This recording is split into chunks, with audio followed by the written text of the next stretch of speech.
Aujourd'hui, j'avais envie d'éclaircir quelque chose que beaucoup de gens confondent. La différence entre le stress, l'angoisse, l'anxiété et la panique. Parce que souvent, il y a des personnes qui mettent toutes ces spécificités dans le même panier, alors que ce n'est pas du tout la même chose, et je ne suis pas d'accord avec ça. Quand on ne distingue pas ces niveaux, on ne comprend pas ce qu'on vit, et on ne peut pas vraiment s'aider.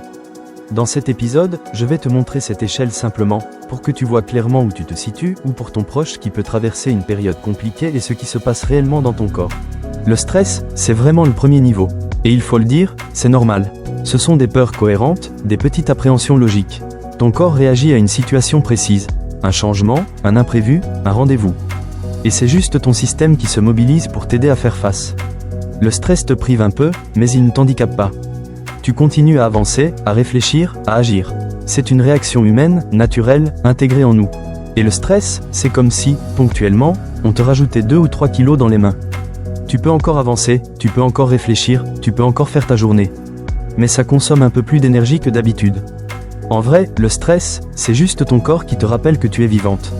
C'est un petit poids temporaire, une activation ponctuelle, quelque chose qui vient, qui te met en mouvement, et qui repart quand la situation est passée.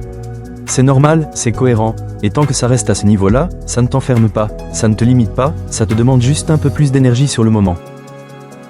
L'angoisse, c'est vraiment le niveau au-dessus du stress. Le stress, c'est normal, une réaction ponctuelle, cohérente, liée à quelque chose de précis. Mais l'angoisse, elle va plus loin. L'angoisse, c'est ce qui se cache derrière le stress quand celui-ci devient trop chargé émotionnellement. Ce n'est plus juste une pression, c'est une appréhension plus profonde, plus régulière qui peut se manifester lors de situations bien précises, c'est quelque chose qui monte de l'intérieur et qui ne s'explique pas toujours avec la situation en face. C'est comme si ton corps disait « Ce n'est pas juste le moment qui me dérange, c'est ce que ce moment réactive en moi ». L'angoisse peut venir d'une situation qu'on appréhende encore plus que ce qu'on croit, d'un souvenir qu'on n'a pas identifié consciemment, d'une peur plus ancienne cachée derrière celle du présent, ou d'une blessure qui n'a jamais été réparée. Là, ça devient un peu plus dysfonctionnel, parce que ça dépasse le cadre logique de la situation. La réaction est plus grande que l'événement. C'est disproportionné pour la tête, mais pas pour le corps. Et en comparaison, l'angoisse, c'est comme si les 2 à 3 kilos du stress devenaient 7 kilos à porter. Tu peux encore avancer, mais tu sens clairement que quelque chose pèse plus que prévu, et pas seulement à cause de la situation, mais à cause de ce qu'elle touche en toi, ce qu'elle active en toi. L'anxiété, c'est le niveau encore au-dessus de l'angoisse. Ce n'est plus un moment, ce n'est plus une montée ponctuelle. L'anxiété devient un état, c'est une ambiance intérieure qui reste allumée, même quand il ne se passe rien. Comme si ton corps vivait dans une attente permanente invisible et difficile à nommer.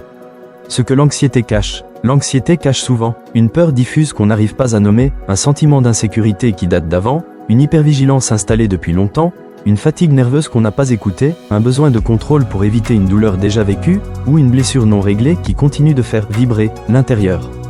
Des appréhensions plus intenses, des ruminations, des fantômes qui t'accompagnent 24 heures sur 24. L'anxiété, c'est quand ton corps dit « Je ne sais pas ce qui me fait peur. Mais je sens qu'il y a quelque chose ». C'est une pression constante, c'est une peur sans objet, un danger sans forme, une anticipation sans scénario clair. Tu n'es plus juste tendu, tu es en train de surveiller. Ton système nerveux reste en mode « je reste prête ou prêt au cas où ». Pourquoi c'est différent de l'angoisse ? L'angoisse arrive dans une situation. L'anxiété, elle, reste même quand la situation est finie. Elle flotte, elle dure, elle s'accroche. Et dans ton corps, l'anxiété te fatigue beaucoup plus que l'angoisse.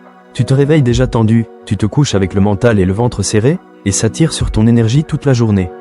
La comparaison, l'anxiété, c'est comme si on t'ajoutait 15 kilos à porter en continu, du matin au soir.